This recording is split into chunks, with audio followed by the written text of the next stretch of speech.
Hi! Gandang gabi. Topic natin ngayon is yung about sa pediatric.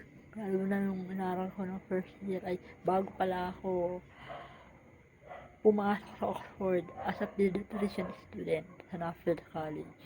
So, one questionnaire to na pinadala ng University of Oxford.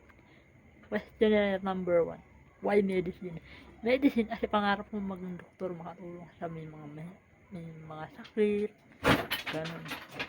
How do you prepare to be a pediatrician? Nung malit pa kasi ako, gusto ko man maging doktor. Gusto ko makatulong sa may mga alalahanin. Gusto ko makatulong sa may sakit. Tapos, makatulong sa mga walang-wala.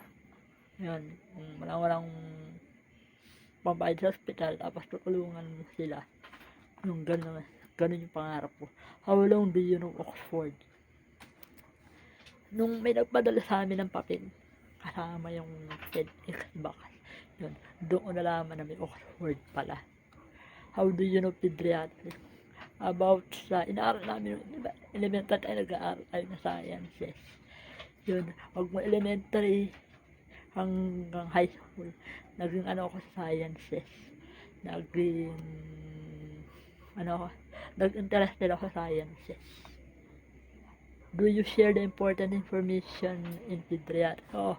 Nasi-share ko siya lalo na katulad nito na mag-intern na kasi ako sa London Medical Center yan. Na-share ko siya. Ngayon kasi exam pa, kailangan hantayin natin yung mga ipadadala pa. Katulad nito yan, tatlong yan, sensoring yan, kasama to. Yan, kasama yan. Yan, sensoring yan. So, ayun na yung questionnaire ni Oxford. So, sige. Bye! Hanggang dito na lang.